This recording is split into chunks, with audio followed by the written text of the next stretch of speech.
This is The Ruckus and the Menace. Challenge accepted. No. Oh no! We suck again! I'm getting confused. What game are you calling? I'm calling both games! It is caught by Kelsey! Touchdown! Kansas City! There you go. There it is. There's the winner.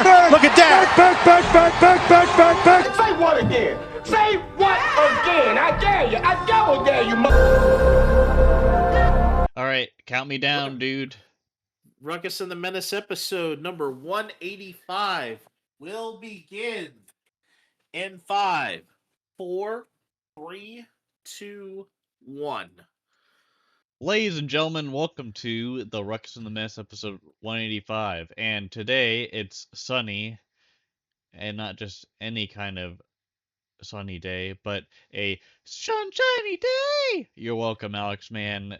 That will be in the record books for Ruckus and the Menace forever. Ruckus and the Menace never dies, baby. This is episode number 185. I'm Ruckus, always causing a ruckus, as always. And here is Menace the Menace. And we definitely have a good episode for you today. Almost as good as Von Miller's offer of a lifetime supply of chicken. It better be Church's But we'll chicken. explain. Oh, we'll explain that later. But I think before we get too far along here, I think we can kind of get into some news here. Content-wise, I am doing a new season of Nostalgia Trippin'. But the original idea has been pivoted from. I was originally going to do Halo Campaign Evolved. But I pivoted in that I went even further back. And I am going to be doing Sly Cooper 2 as a new Nostalgia Trippin' season. So it's going to be a little bit longer of a season. But it's going to be a different game that is a little more in 4x3 display. And honestly, Halo Combat Evolved, whatever the hell they called it, like Beavis and Butthead would say, this has never sucked more than anything that has ever sucked before.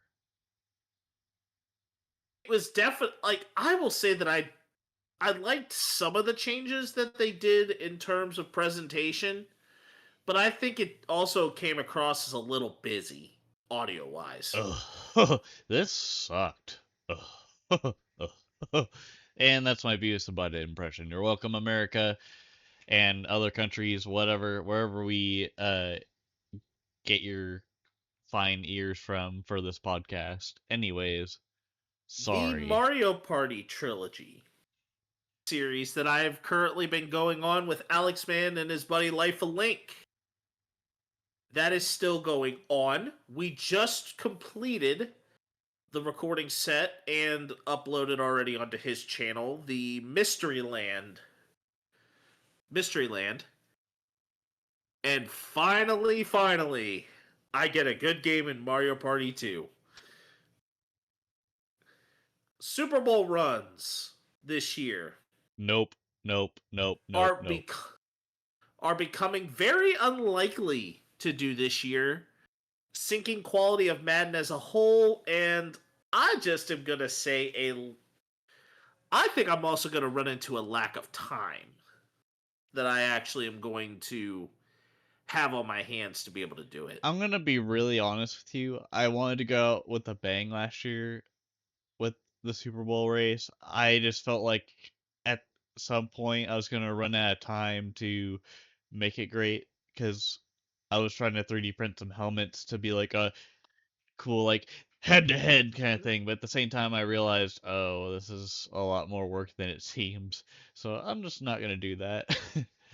Yeah. But also, that's kind of the same feeling of EA over the years, is like the quality has kind of went to the shitter, and honestly, yeah, it's definitely a wash at this point. It was fun. The concept was awesome.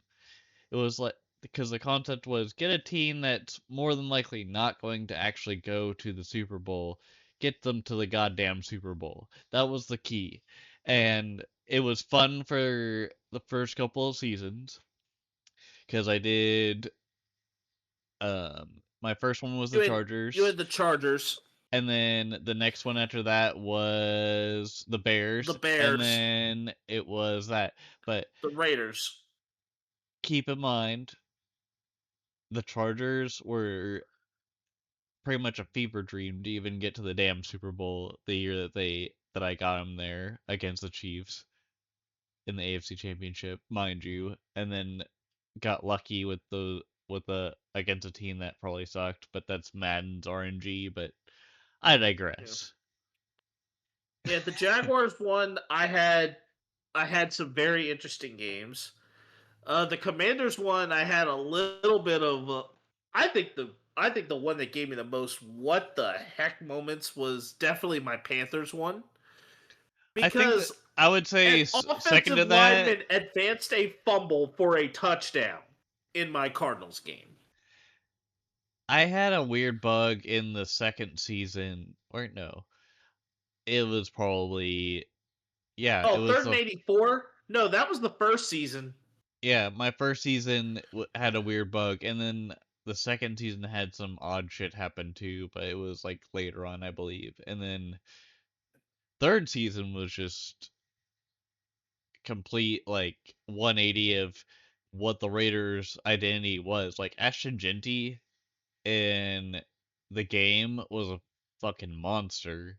For one, he was a monster of a running back, and that's pretty much how I got that approach going. Besides trading for McCole Hardman, but I would say that was more just luck, but still. Yeah. I had a lot of weapons.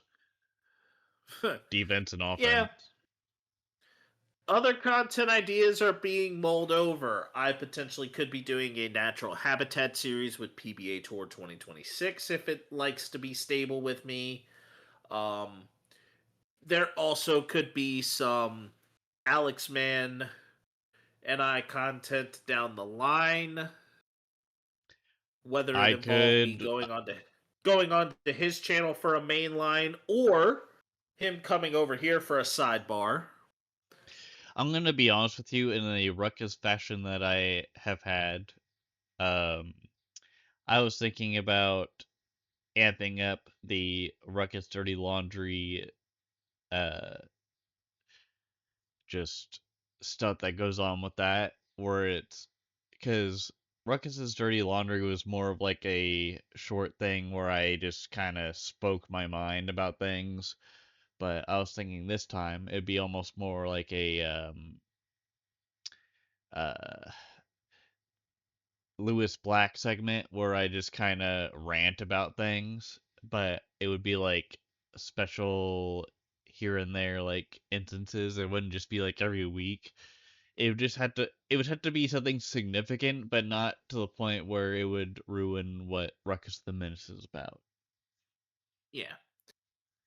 But I think I've had a feeling about that, kind of like with the Grind My Gear segment that Family Guy does.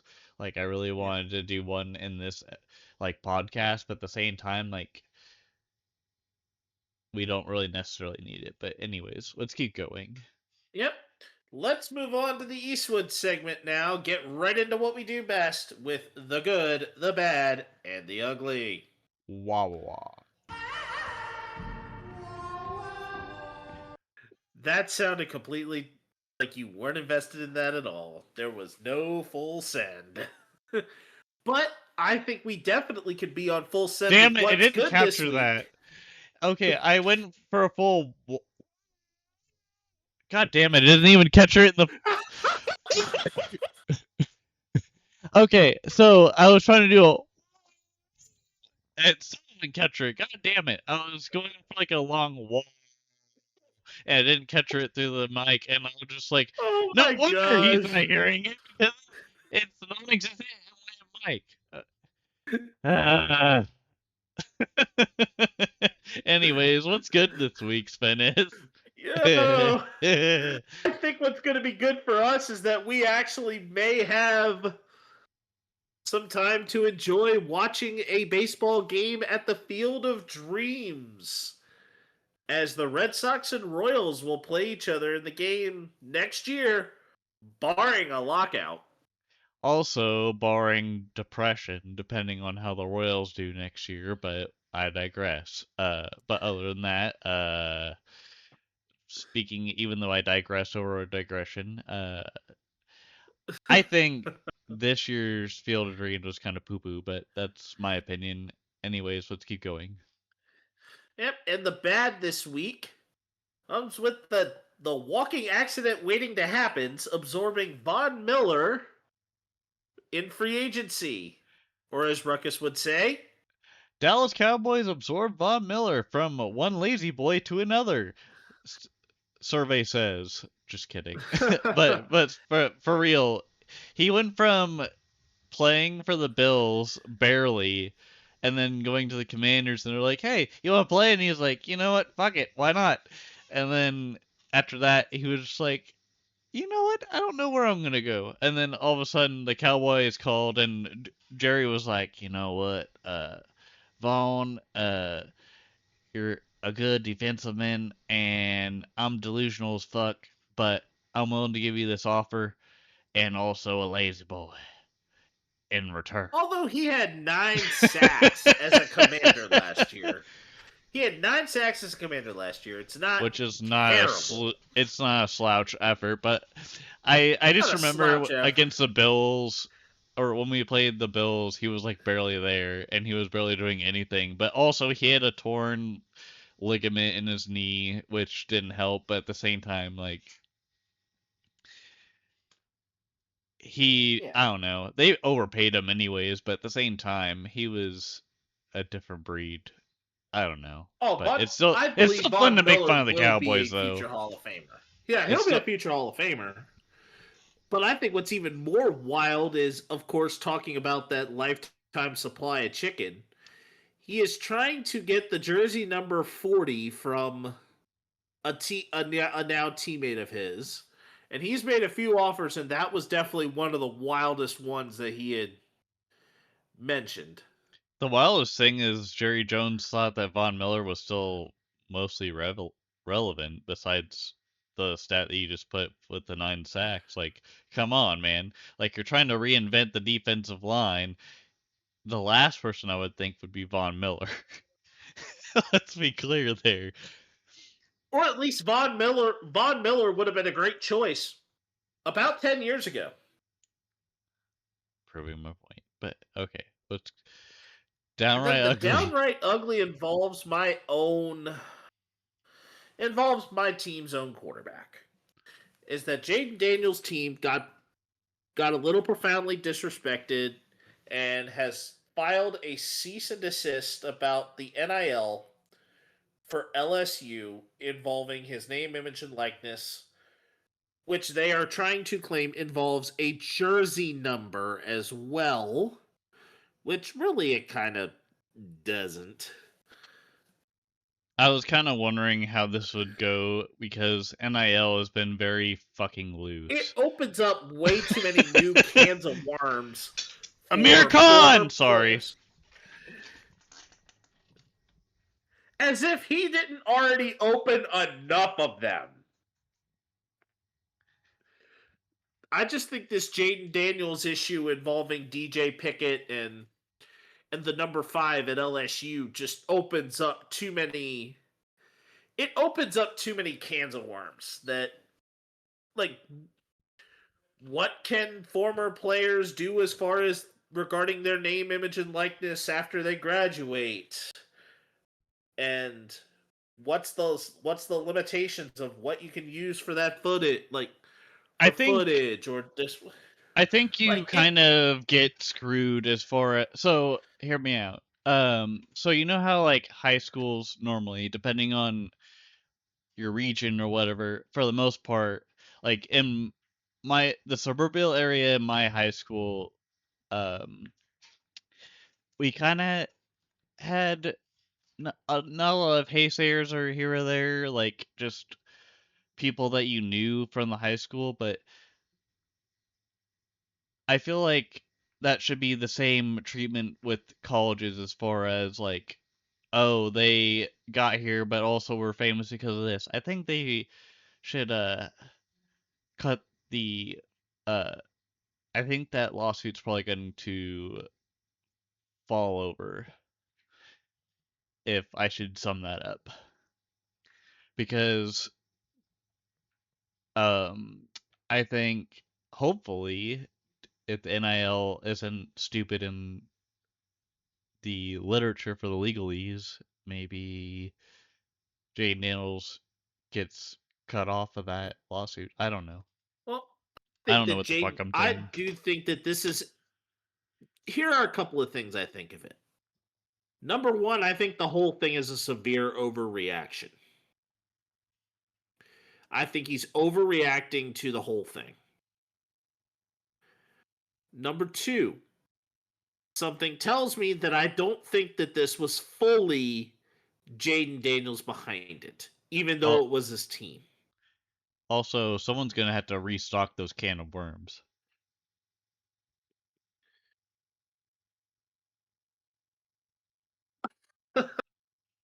Oh my goodness, that's Stupid not the dad type joke. of not necessarily the type of figure of speech I was going with and talking I'm about old opening enough up to a be new a thing. dad, but not even mature enough. Anyways. Oh, he just tries to go with the Funkle jokes. But where I was going with that is that it may not have fully been, though it is through Jaden Daniels' team. Something tells me I don't think it was fully Jaden that was putting in decisions to say, hey, I'm going to put this cease and desist. Like, I don't think it was specifically Jaden himself behind it. Yeah, and I'm just kind of messing around. That's just kind of my thing. It reeks of his agent mother helicoptering the situation. Anywho. It just reeks it reeks of it a little bit. Mm-hmm. But with those type of things aside, I think we now can move on to the high heat, and it's that time of year again. Yay. Where we get to preview the NFL. And Ruckus and I have gone through a divide and conquer approach. As I will be doing the NFC once again, and Ruckus will have the AFC. Easy peasy. Ruckus, your division you chose is The AFC East, because right now it's easy to pick on. So.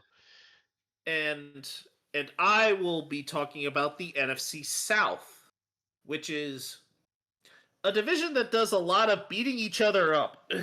And also the not records the are NFC generally East. Well, we'll get to that. I'm just giving you We'll shit. get to It's that. fine.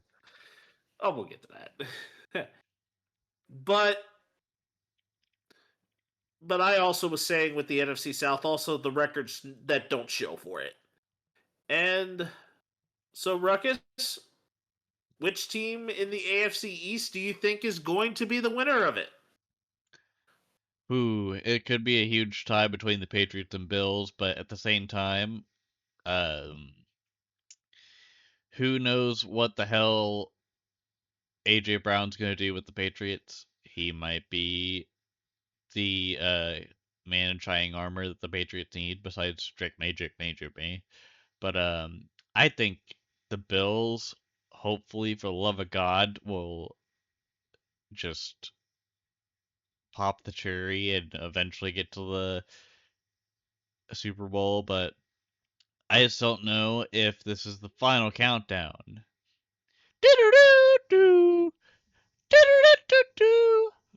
We'll see if that happens. But so anyways, to answer your question, it's I think the Bills might actually get the stick out of their ass. Yeah. I believe the Bills will win the division for the AFC East. I think that the Bills have the most complete team remaining. I think the biggest question mark I have with the Bills Is their stadium? is their stadium is definitely has a little bit of that too, but I think also to go along with it, I'm going to say I think it may be a little bit of some health issue. There could be some health issues, but I'm also going to be looking at some of the quality here and how is CJ Gardner-Johnson going to work out? Not very. Are we finally going to get a year where Keon Coleman will step up and be where he was supposed to be when he was drafted? So I think that this is definitely a major trying year. Buffalo does open with Houston, Detroit, Chargers. Like their schedule is not easy, and they start with a gauntlet. And yes, I am actually saying that the first 5 opponents for the Bills is a complete gauntlet. Yep. The Texans, the Lions, the Chargers, the Patriots, and the Rams. If Buffalo can come out of that with at least a 3-2 record, they will win the AFC East. Anything less, and it's a toss-up. We'll see. To name off the rest, or really just get to the rest of the bits here, the Jets are pretty much varsity at best, but no one has cared in the slightest. And also, why would they? Because more teams other than the Jets have actually had success at MetLife other than the Jets. The Patriots, like I said earlier, Drake May, Diana Rossini, Drake May, Drake May, Drake May, Drake May, Diana. And then for the Dolphins, I had the chum bucket because what do you have left? You release Tyreek Hill. You don't have to turn the ball over. But you have Malik Willis. Jaden Waddle. You traded away Jalen Waddle. Yep. I mean, it's now a Devon Achane-led offense. They have virtually nothing left at wide receiver. It's almost like the Chiefs whenever they had Jamal Charles in his prime. Hashtag oof. Sorry, Dolphins, not sorry. Yeah, this is a team that looks like it's more so in the middle of you're dealing with the wreckage of C4 that has come through and you've just blown up the main core of the team and has said, let's start this joint over. They have the Dolphins are in the middle of blowing it up and starting over. Which they should have been, but they just kept on getting older and older and older and getting talent that was older, like Jalen Phillips, for example, that didn't really do much. Yep. And then for the NFC South, I basically went with what is one major key question for each team going forward into this season. And I'm going to do this based on how I'm predicting it. At the bottom of the division is the New Orleans Saints. And the question I have is, can Tyler Shutt continue to be the quarterback to push the Saints toward further improvement, along with throwing balls to Chris Olave and Alvin Kamara and company, in places to keep them from getting hurt?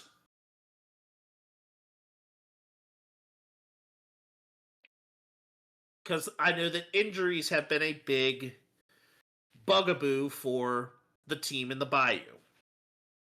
Especially injuries to Chris Olave. In third place, I have the Atlanta Falcons. And the question I have is Kevin Stefanski the correct coach to get the Dirty Birds a step closer to the playoffs, while also saving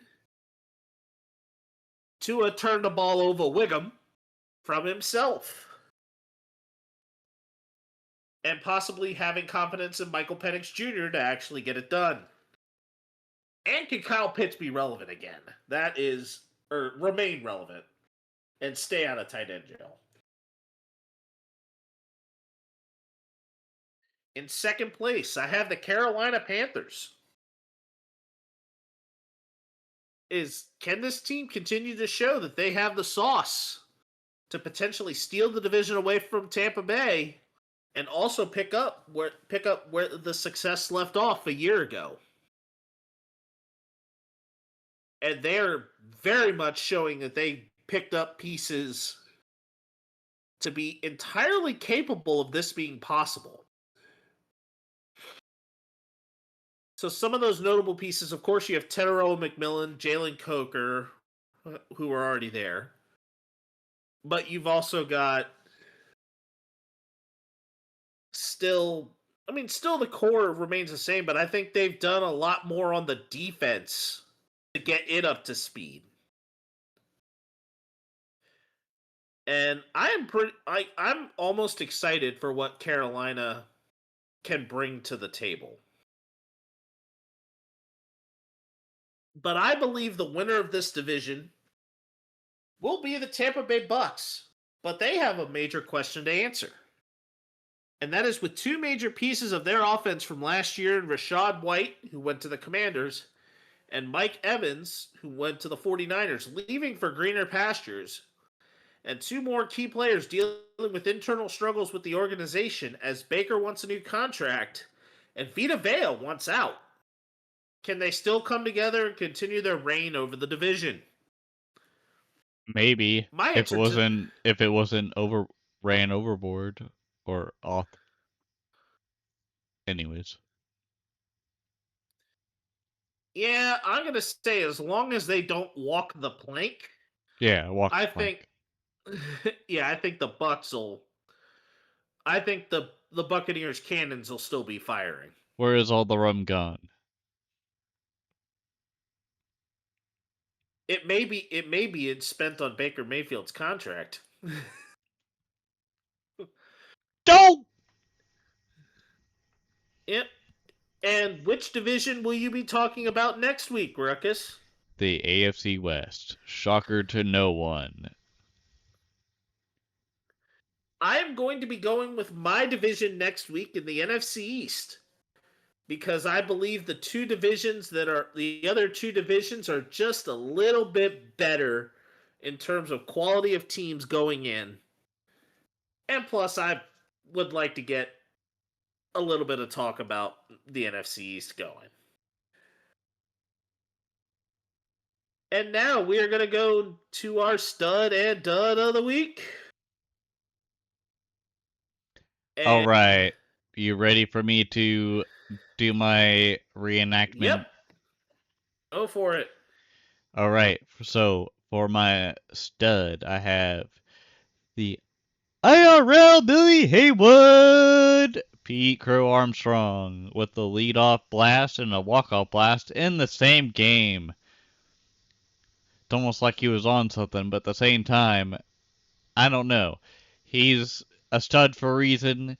When he hits, he makes it look like it's good, and then does that kind of Illinois, Wisconsin kind of thing where they just go crazy. They just dance, or they do something silly. Kind of like what the Savannah Bananas do, but just more of the style of the Chicago Cubs. If you've never seen them hit a home run and go, whoop, there it is!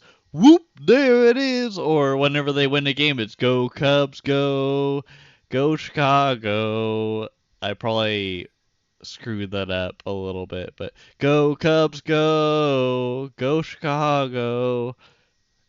I'm not doing the rest of that because I'm not gonna make an ass of myself after I've already made an ass of myself this whole episode. But anyways, my dud, which probably is worse than whatever the hell I just said earlier. Seahawks still plan to sign Terry and Arnold, who is still facing felony charges for kidnapping in Florida. But that could just be a Florida man thing. Who the hell knows? At this point anymore, that might be the case. But My Seattle, were they stoned whenever they were like, hell yeah, man, come over here. Don't worry about it. And it's like, what the fuck does Seattle have that Florida doesn't? Well, I think that Seattle has maybe a desire for another good corner. But that's probably the only reason why they would have him. But then I got high. Go ahead. Were you trying to make a whole joke about weed being legal there? I just feel like Or did that joke just get high? That joke just got high. I just thought it was funny to point that out because Florida, it's pretty much just crystal meth or whatever. And so I was just like, damn, what did he do to end up kidnapping his own child? But then he got high. Like, you never know. It doesn't have to revolve around marijuana. It would just be funny to say, but we already killed the joke. I dissected it, but hey, at least people know how a joke works now. Thank God. But my stud this week goes to 3 of some of my favorite players from the 2000s being inducted into Canton, as Drew Brees, Adam Vinatieri, and Larry Fitzgerald were all sent in and enshrined. I have no dud this week, so I have a special honorable mention to none other than WWE superstar The Miz and his complete comedic gold. All right, Mike. With Pat McAfee calling him the mic. All right, Mike. All right, Mike. In front of Jake Mizorowski. All right, Mike.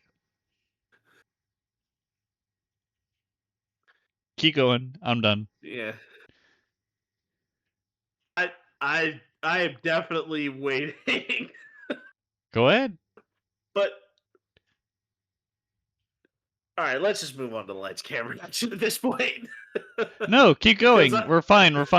Just keep going. Keep going with your bit. Sorry, I'm done. I'm just sitting here like Admiral Akbar thinking it's a trap. I got my piece done. Go ahead. Yeah, but it was a fun little segment where Pat McAfee was interviewing Jake Mizorowski, and The Miz gets involved with this, and just the complete saltiness about it. And I don't know how either of us could have went through that without laughing at just how gold it was. It's not the first time they've also done bloopers like that, but it wasn't even really involved with sports. It was more just like innuendos or something like that, or they're just trying to be funny. Or like, this is involving a complete nickname. Or the whole joke about being bummed out because I don't remember if it was Pittsburgh that did that or if it was another team, but they would always be like, I'm bummed out, and then they would make the whole like... Oh, it was McAfee. I think it was McAfee himself. Right, but they're trying to reference an older fellow that was mad that his team lost. He was like, I'm really bummed out. I think it might have been West Virginia or one of the teams locally there, or Pittsburgh. I gotta relive that. I think his show was based in Indianapolis. I think the studio's in Indianapolis. I need to look up the quote again. It's been a fat minute since I've actually paid attention to Pat McAfee, but I just remember their segment where they would just literally just... It wasn't even a segment. It was just more of a saying. Kind of like, God damn it, Bobby, but instead it was like, I'm bummed out. Yep. And I'm pretty sure it was an older gentleman that said that, too, because it had this accent to it. Anyways, we should... Well, yep, we are moving on to the lights, camera, action, as we then will get to the color commentary about something we both got to watch. But let's talk about some other stuff that we've been watching and playing. I'll start off. So, I've been rewatching The Ranch on Netflix, but I've also been. I pretty much have watched all the way through Tire Season 3, and it has been amazing. It's been hilarious. Shane Gillis does a good job. The whole cast does a good job. There's some tosses and turns, but it's still a comedy at the end of the day. Even though some of the stuff might be a little extreme, it's still good comedy. Yeah. Other than that, playing Power World and experiencing depression on Battlefield. Uh, other than that, just chilling and hanging out. Just seeing what the world has to offer. Spennis, go for it. All right. So, although the missus and I have been watching the new season of The Challenge together, which is another cutthroat season, and I think we also watched an episode of Alex Cornishelli versus America last night. The stuff that on my own, a Big Bang Theory spinoff called Stuart Fails to Save the Universe. I tried to report Which those is- ads, by the way, on Facebook, saying, like, I don't know how to report it without it just being oblivious, like, oh, it's a hate crime, or it's fraud, or spam. Like, I don't want to see it. What for Stuart Fails to Save the Universe? I don't give a shit about that whole thing, is my point. Did you watch the original Big Bang Theory? Yes, and his little character, I feel like, didn't hold it in order It to make a new series just because they needed to milk some time. It is a weird series about about all the side characters in the show, but Dude, all the main ones come back as side characters. the weird thing is that kind of reminds me of that shitty movie that they try to do a spin-off of The Big Lebowski, and it was called The Jesus Rolls, and it was literally just a porno. Like maybe the first 10 minutes was like, okay, we're gonna do a homage to The Big Lebowski, and then the rest of it was just gross. And I wouldn't even buy a Blu-ray to rip that and put it on the Plex. Like, that's just fucked. Yeah. I'm like, God But damn. But then the other shows I've Go been ahead. watching, I have started Ted Lasso season 4. And so what this has now done is that, okay, so at the end of season 3, Ted leaves the men's team at AFC Richmond and is back in Kansas City. So now Rebecca and them go to Kansas City to try and recruit Ted to come back and coach the women's team. Initially says no. Higgins gets caught up in the Negro League Baseball Museum instead of going to the Jazz Museum that he wanted. So he ends up going to the Negro League Baseball Museum, which is a interesting nod to Kansas City as a whole there. And they catch a Kansas City Current game. They eventually fly back. Ted then comes back later, brings barbecue for Rebecca, who loved it whenever she came down. And now they are going through the meeting of... Ted's gone through the meeting of the players, and so now that he's accepted, Roy is now coaching the men's team, and Ted gets Beard back. So I've been seeing a lot of advertisements on the Johnson County Community College buses that they have around, and I'm grateful that Kansas City the is show getting overall recognition over is that. really good. The show just overall is really good. Yeah. I'm just grateful that the city is getting more recognition besides the Big Slick or other things that happen just every year as like a homage. Like, I'm just glad that Kansas City is getting the love it deserves. And of course to other states too. Like, I'm glad they get all they deserve, like with Chicago, with the whole duck race thing. That's pretty special. Like that shit happens in Shawnee too, but I think it's more around when March rolls around for spring break and all that with St. Patty's Day. I think they used to do it. I don't think they do it anymore, but maybe my dad has some insight on that. But other than that, Yeah. like the world is an interesting place right now, and trying not to get into politics, like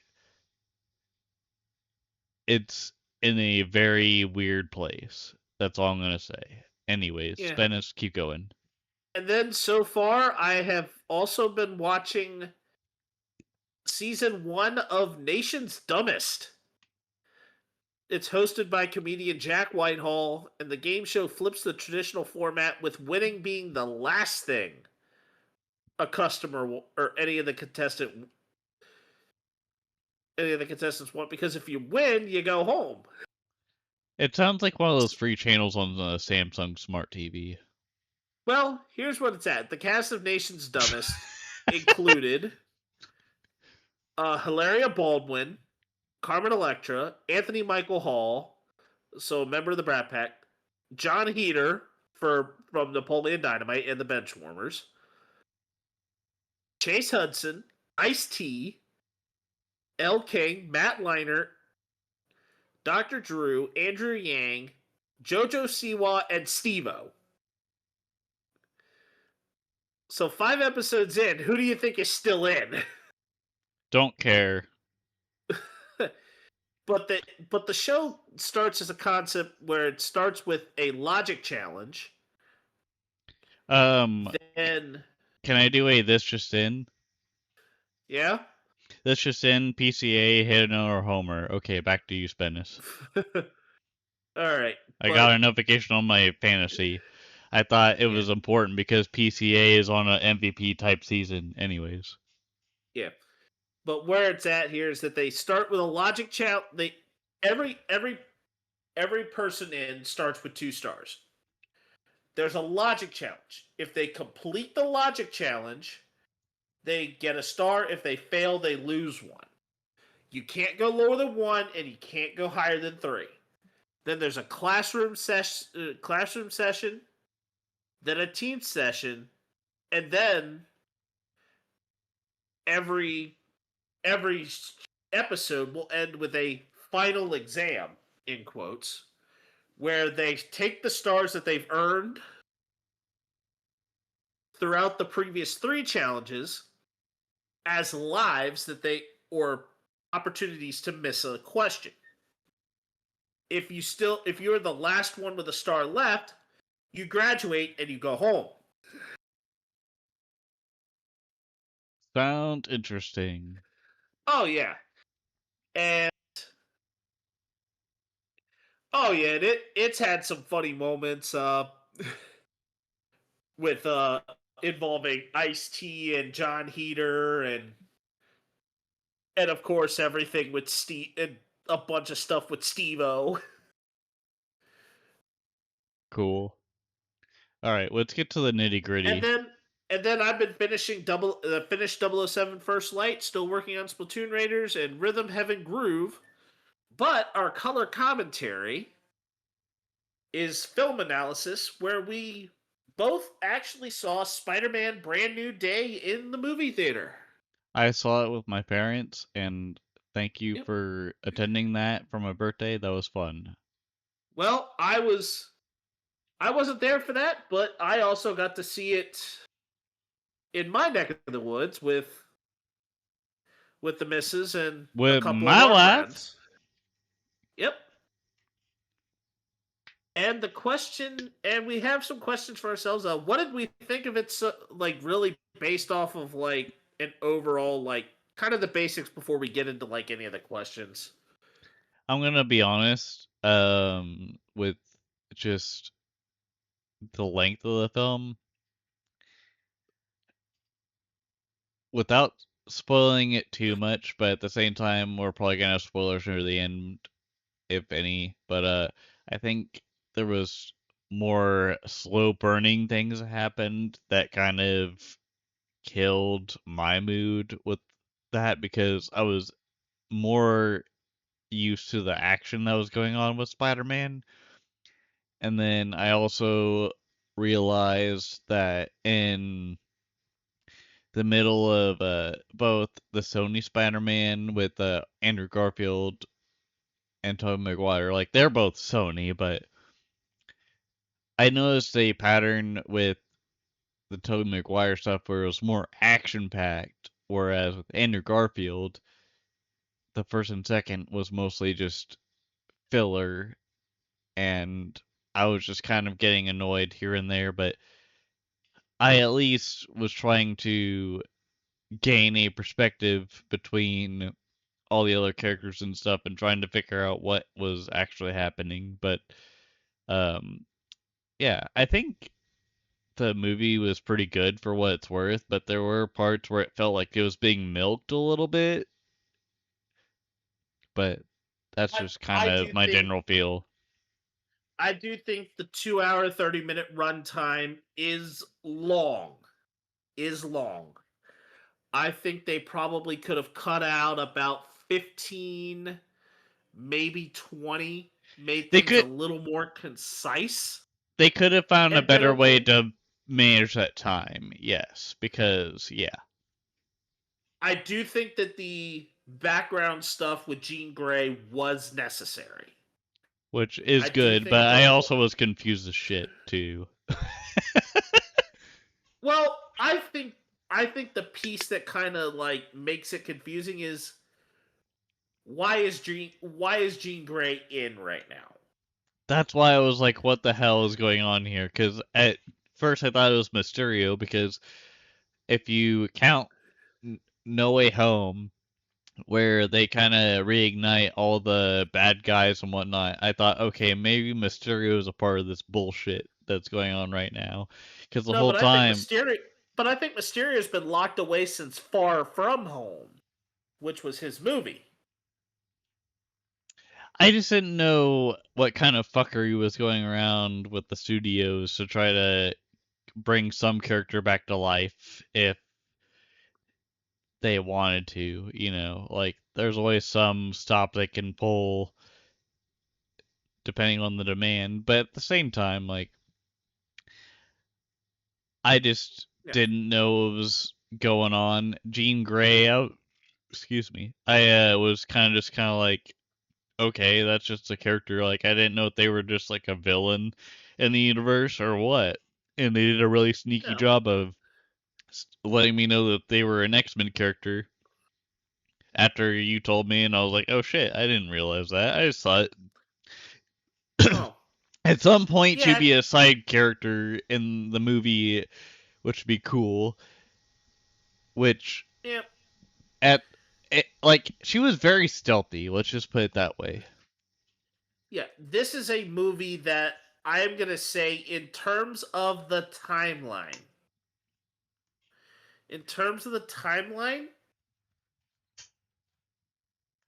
I do not believe that this movie is going to do a whole lot to set up the next one. That's why I This, I said think, milked is though too, because like it just felt like they were adding space, but in that space they added something remarkable that no one has ever seen in the Spider-Man universe. yeah, but I think the setting is somewhere. There are events that look like there will be somewhere between where No Way Home ended up, and it also passes over 4 years at that point. The 4 years pass at that point, and that is shown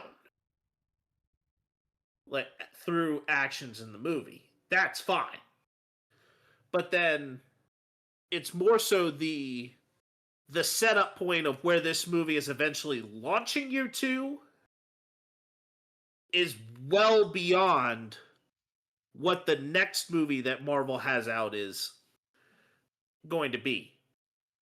Okay. All right, next question. Yep. So, how much further into this Spider-Man type area are they going to take this Peter Parker character that Tom Holland is playing, before finally introducing a Miles Morales character. It's gotta be like something that's a side project that no one sees until like the winter of next year, maybe like spring of 2027 is my guess. That they'll eventually fucking make a small budget film that like introduces Miles Morales. I think that here's where I'm sitting right now.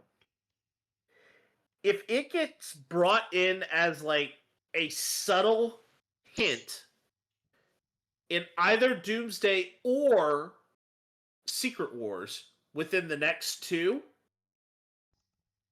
and that it sets up the next table for the next Spider-Man movie, I am all for it. That movie probably will not be until maybe 2028 or 2029, but I'm here for it. They're just gonna milk it to death, to be honest, but I don't think it's really a milk it to death. It's just a matter of release timing. Because that's how they've they already get got you with that. It's just a 2-year window, and Tom Holland is doing a great job as Spider-Man right now. Why break the formula? Spoiler alert, is it Tom Holland or Peter Parker? I accidentally blended. That was a joke, folks. I meant to say Tom Holland. It was really a who's playing Peter Parker and accidentally mishmashed the two together. Words are hard. I get that. Is That's there why a I'm a potential? ruckus. Anyways, go Okay, ahead. so potential arrival of Venom. How close are we to it? No, because there was no appearance, there was no such thing as Venom, and the last time it happened, it was fucking 15 years ago at this point, or not even that. It was in Probably. we had an after credit segment, I believe, in Far From Home that also had Venom. Right, but that doesn't count. It doesn't tell us anything about Venom being in the Marvel universe. Well, it tells you that the symbiote is somewhere. Well, you kind of already figured that out. The symbiote. Yeah, no, it tells you that the symbiote is somewhere. It has not arrived onto the main picture yet. Something tells me, I think within the next movie, Venom is going to find his way. We will see what happens with the Trail of Milk.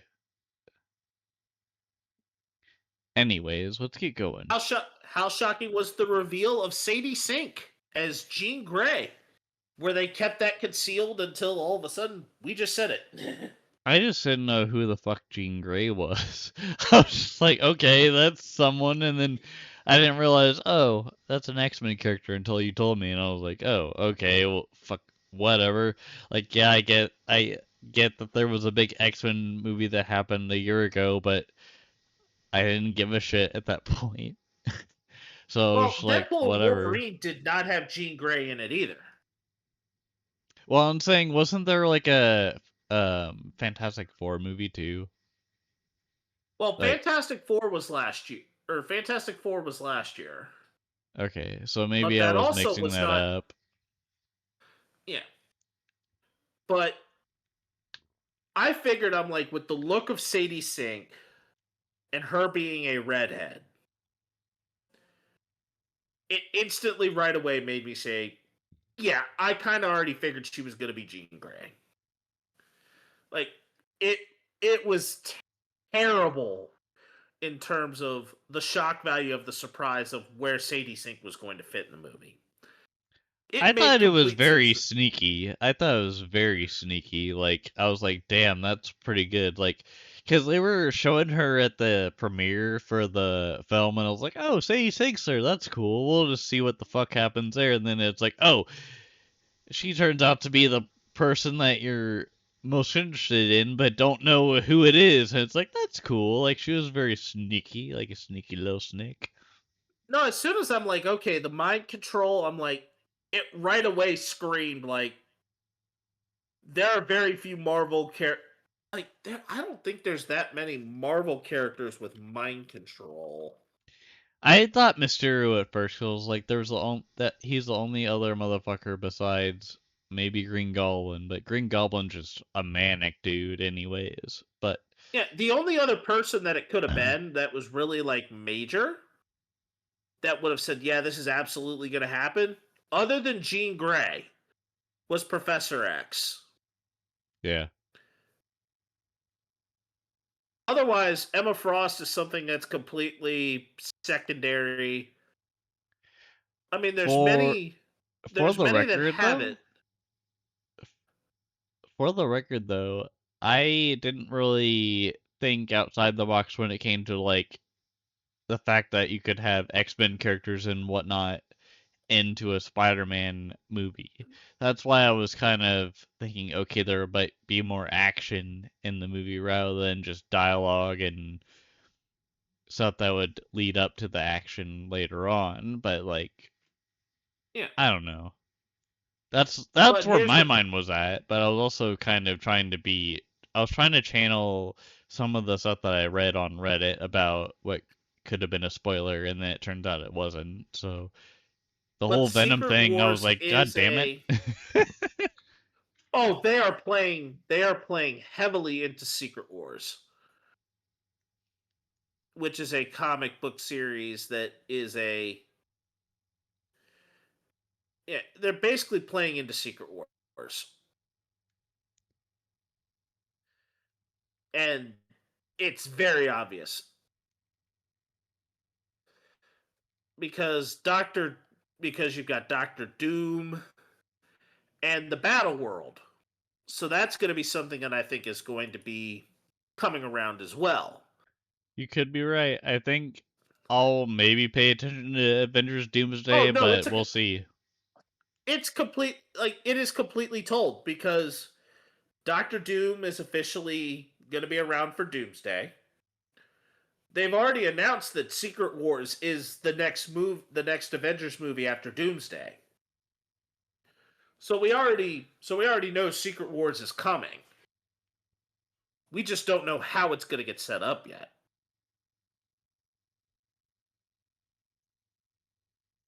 And does this fuel and how does it fuel any excitement for Doomsday? Or even Secret Wars further ahead. Um, I'm down for whatever, honestly.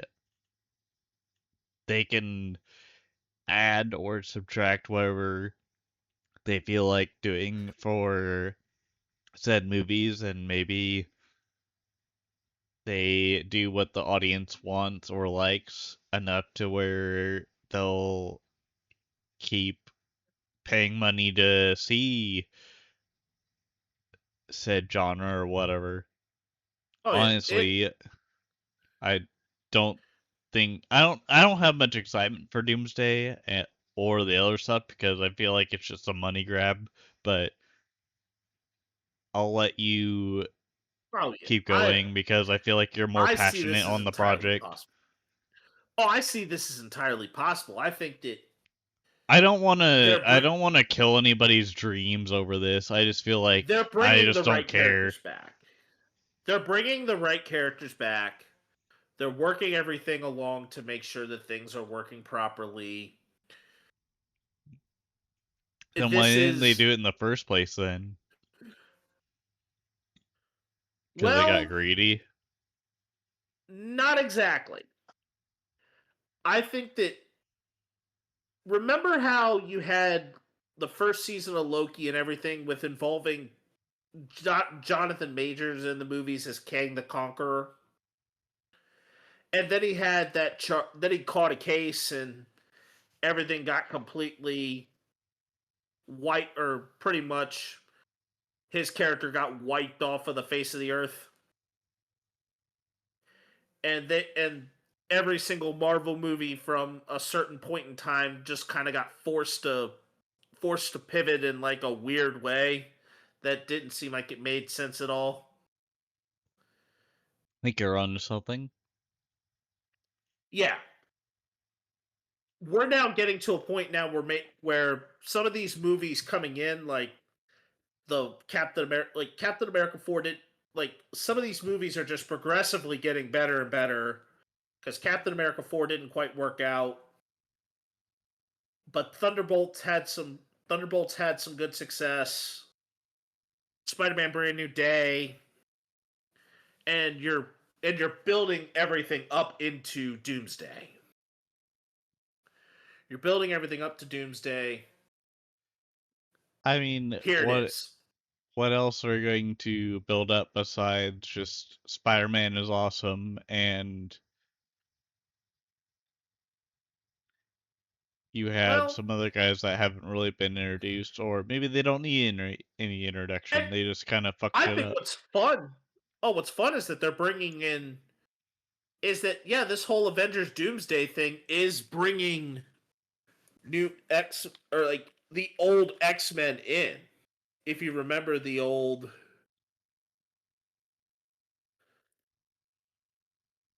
that I think the original arc. Yeah, so there are returning members of the old X-Men characters. Sir Patrick Stewart's coming back, Ian McKellen, James Marston, Kelsey Grammer, Rebecca Romaine, Alan Cumming, and of course Channing Tatum's coming back. New Jeff? And I think as far as another movie for Channing Tatum to play Gambit, you know how long he been waiting for this?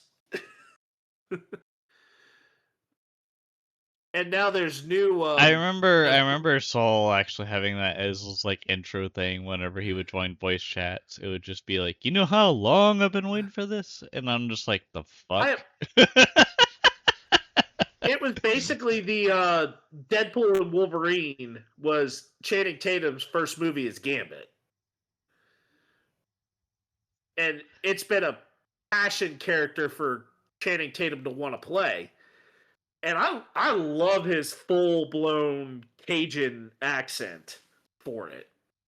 Yeah, Channing Tatum is just a hilarious dude. Like he's just a great he's a solid actor. Man, yeah. But I think the last major question for Spider-Man Brand New Day was John Bernthal's Punisher 100% necessary for this movie to work? Okay. Is it necessary for me to drink my own urine? No, but it's sterile and I like the taste. But to prove a point here, I think the Punisher's appearance was the best because not only did he show how big of a hard ass he could be to Spider-Man, but I think he kind of punished a lot of fans of Spider-Man that were anticipating a action-packed Spider-Man movie, but at the same time just was kicking ass and doing what he wanted to do. Because at the Oh, same time in the movie, well, he was pretty much just straight up like, I do what I want, but I'll help you at the same time. oh, I will say some of the Punisher's moments in the movie I were love the probably final bit. I love the final bit, but I don't want to spoil it because it was my dad's favorite bit. oh, he had the bit. Oh, I think he had the bit where it's like, oh, babysit this for like, oh, she then sent me to come out. He was like, Oh "Are you my goodness. crying?" He was like, "Are you crying, Punisher?" And he's like, "No, no, no, no, no." No. And then they just kind Oh, of hugged it out. oh, Frank, like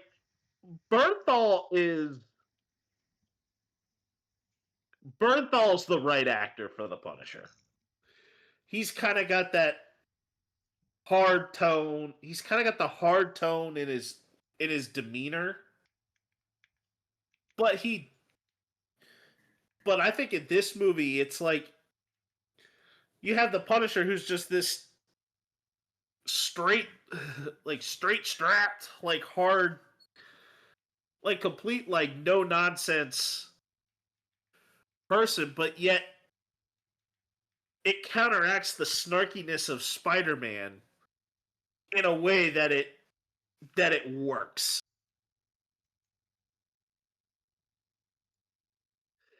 So, do I think some of the things with the Punisher were absolutely necessary? No. No. But do I think it worked within the plot line of the script? Yep. Yes. And and I knew the Punisher's like script writing was definitely something that was like it weighed a little bit as far as like, oh no, like his like, but the Punisher's language I kind of also came to expect that he's It was kind of he's similar not the most to Doc Ock too, when it came to just the he's not the most reverent of persons. like Doc Ock also had a temper in No Way Home, where he was just like, "Oh, this kid's gonna fix all of us, and we don't know where the real Peter Parker is." Like, blah blah blah, and it's just like, well, yeah, but it's kind of hard to explain that because X, Y, and Z. But at the same time, with this one, it was just the punch being like, "Man, I have to like actually take care of this kid to make sure he's safe with this random chick." Yeah. Because he's all about carnage. He's kind of Yeah. like it's kind of like Twisted Metal in a sense, but not Yeah. Sony really. Well, Twisted Metal is a Sony product. Yeah, but I'm just saying he's more of like a carnage person, like just all Yeah. gas no brakes. Yeah. Well, the best insight for in the movie for you was blank. My best insight from the movie was number one, the atmosphere felt pretty damn good. It felt more like Spider-Man had more of an identity, kind of like how Deadpool had its own identity without having to restrict itself too much for young audiences. Like, yes, um, Deadpool was rated R because of the fact that, like, after the first 10 minutes, there's a birds and beads scene, but for Spider-Man, I like the openness based off of just seeing the movie and not spoiling it for you at all, because you should definitely see Spider-Man Brand New Day. I am not sponsored. No one is sponsored here. We don't make any money off of this podcast at all, for disclosure, but we do love to see the viewership grow and grow, and also just get better opinions and or just opinions in general, because no one really talks in the comment section, so I don't know what to tell you, but shit, we're here. We've been here, and we plan to stay here for a little bit longer. We just don't know what the hell's going on in the world, and that's all I have to say. Spinnis, sorry, Well, my best I kind insight of stole for the show there. my best insight from this movie is how well told a story talking about grief is in this film. And Yeah, it that was a shows fucking deep conversation it too. it was a But very deep, like, the whole film, like how Spider-Man was dealing with grief, how Jean Grey handled grief, and how ultimately Tom found out that, okay, we're now dealing with someone who is actually grieving, not and is acting out in their grief. Let Jean Grey enter your mind and actually find that Jean Grey, who may have appeared to be the villain, who was made to appear as the villain, was not so villainous after all. It's not so villainous after all, just someone who was dealing with grief and has turned the supposed villain into a hero. Well, the grief besides that was just more the sign of she was kidnapped by a special government body that Well, her of sister was kidnapped. It ended up being that her sister was killed by this body. yeah, and by the way, shout out to the villain actor. He was also in the show Severance on Apple TV. That is a very good show. It's probably one of the only shows I would say besides Ted Lasso to be a good Apple TV Plus show, but for fuck's sakes, Apple TV Plus, just get a Blu-ray going, I'll buy it and then rip it and then give you the finger because I own it and I will always own it until it disintegrates. So fuck off. That's all I have to be political about at this point. But Spennis, how are you feeling now? Well, I well, I apologize. think at this point, I think we can round. I think we can round third and head for home.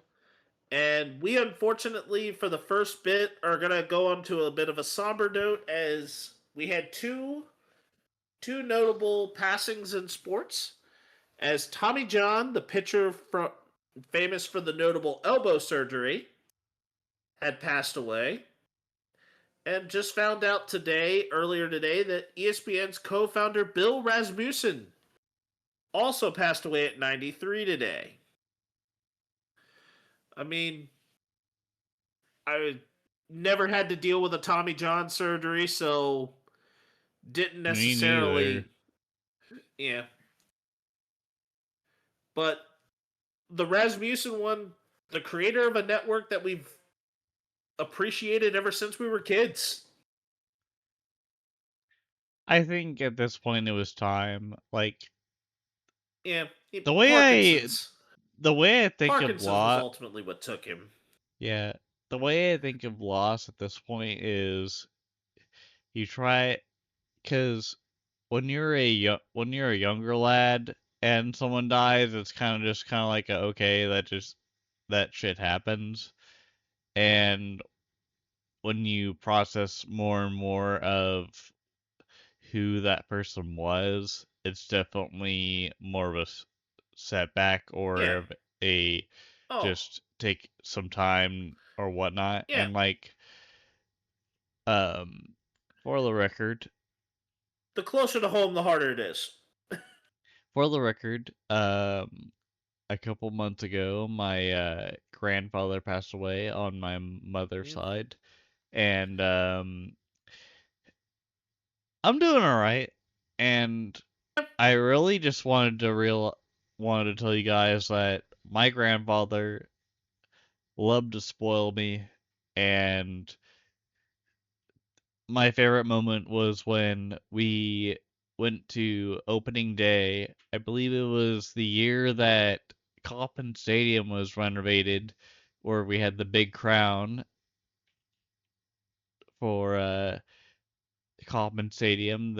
I think it was called Crown Vision. Yeah, and that was the coolest thing that we had back in the day, and that and Garth Brooks doing um Friends in low his places, probably. Friends of the Paces. Yes, um, I'm gonna remember that till the day I die, and I'd like to thank my grandfather for that and other appearances, like going to Allen Fieldhouse in Kansas, and he taught me the ropes of basketball and all that good stuff. And he loved racing and all that good stuff too. He was a hell of a grandpa, and he didn't judge you too much. So shout out to him. Anyways, let's keep going. Yep. And now, the next thing we have is that fans now have a Heisman Trophy vote that they can do weekly or that they can do daily throughout the season. Do you think it's good or bad for the Heisman Trophy award? Trophy vote? Sure. Like, I'm kind of skeptic about it, is all. Yep. It's like Kronk saying, right. Yeah. I'm cautiously optimistic. And I think this other thing also has me as something that's cautiously optimistic. Commissioner Roger Goodell has interest in having NFL teams outside the United States. Is this good or is this bad? Honestly, I think it would be interesting to see how that goes because the NBA has done it for a wee bit. Will we say 30 or 40 years that they've been Um, international? Because well, wasn't it Canada first and then they've only really had two teams in Canada. okay, never mind. This is some MLB type shit too. So I Well, thought it the was MLB more also only national. had two teams in Canada. It's more so the team that has a lot the league that has a lot in Canada is the NHL. Ooh, yeah, we should have been paying more attention to the NHL. More so me because I don't give a shit about hockey, but it's fun whenever I see fights. But maybe there needs to be a comedy movie that gets me into actually giving a shit about the NHL. But I digress. No, but I think the problem is that what are you trying to do with this? Are you trying to relocate I'm not like trying to do anything. I just think it would be oh interesting to see a I'm fight. asking I'm actually asking like Goodell here this question here. Like if you're trying to think of these teams outside the United States, I think the bigger questions are how are you going to do this? Are you trying to expand out or are you trying to relocate teams in? I Like think. there's too many questions that demand answers How about you to pony up the seeing where your goddamn methodology is money? going. How about you pony up the money and realize you want to go straight up to a extended location? So like you could go probably the British, or if you're lucky, Ireland, and Yeah, but try to, traveling for those away games on a week to week basis is going to be a nightmare. or maybe Canada. I don't know. Like, isn't it going to be a nightmare to also go to You Canada have the too? CFL. You have the CFL in Canada. That if that dissolves, okay, maybe you have those teams in Canada come in. Maybe you have those teams in Canada come in. I can May get with that. maybe the XFL or the Maybe the UFL, UFL becomes a minor league system officially, and you can actually use the affiliation with that to expand that. I mean, there's ways that you could do this. Not only like maybe working with Canada, but also developing more areas in your own home country of the United States. yeah. St. Louis could use another NFL team again. No. Oh, what? Wait. Hear me out. Hear me Nope. out. Hear me out here. Unlike the That's been unlike the guest guy in Robots, the guy that just sits at the door and just like shuts it right on Rodney Copperbottom because he's like, "Oh, let me let you into Big Weld's uh place of inventing or whatever," and then he just goes boom, and then he just dies laughing like I just did. Sorry, go ahead. no. No, but there has been a rabid fan base for the St. Louis Battlehawks in the UFL. Loyal fan base. Should I think No, I think the UFL staying in St. Louis means that football still has an interest home like fan base wise in the city. And I think they hated when the Rams got real when Kroenke sent them over to LA again. So I think there should be a fan base or should be another team eventually in St. Louis. I think Shut! St. Louis needs. You're not liking it because Kansas City is now the only team in It's Missouri. no, no, no, no, no, no. I think it's a shut case because they don't, because they probably need a better infrastructure for um the stadium and whatnot, and also it's going to cost a fortune to renovate and do a bunch of things, which they probably don't Yeah. want to do because they're mostly invested into the Cardinals and Here's the thing. the Blues, maybe. What for the city? What for the city of St. Louis? That's what I assume. Yeah, I'm thinking that okay, maybe yes, you bring a team in. They probably play in the old stadium for now, but then slowly over time. I'm not even saying that those renovations are going to come immediately. I think you slowly roll it out over time. Like let it progress slow. Like if you let it progress slowly, it'll work.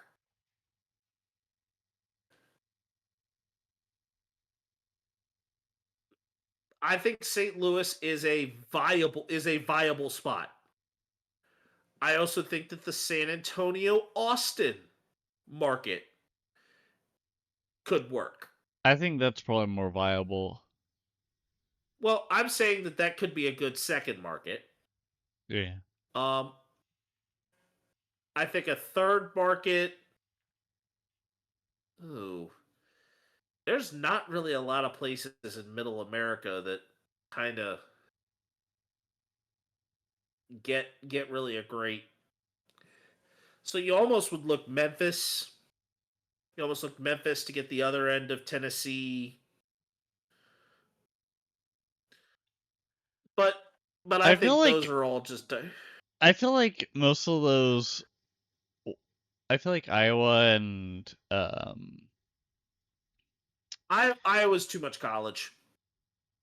and then North Dakota or the Dakotas and um I think the Dakotas you end up having them like mostly be in the Minnesota market. what about Oklahoma? That would be more Midwest though. See, OKC wouldn't be impossible. I don't think it's impossible. It just would all depend on What about how the sit. Nebraska? Ooh, I feel like um, that's a tougher one. that's a tougher one because I think that's a baseball state with Omaha.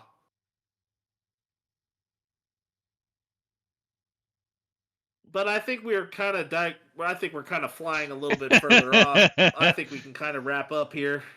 Sounds good. I am Ruckus, always cost from Ruckus. And I'm Spence Menace, and that'll Thank do it for episode number 185 of the Ruckus and the Menace podcast.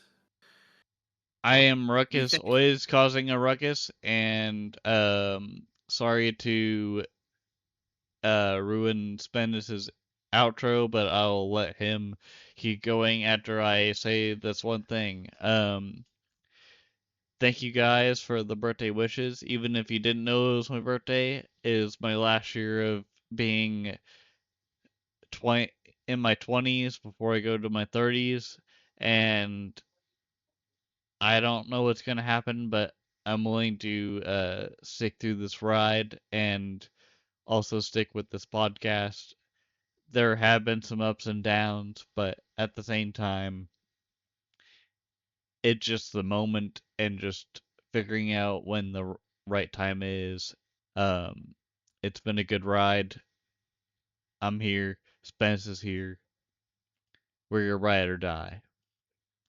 And until the next one, hugs and hand pounds, everybody. We'll see you guys in episode 186 whenever we feel like it. But at the same time, deuces. That's likely going to be next week.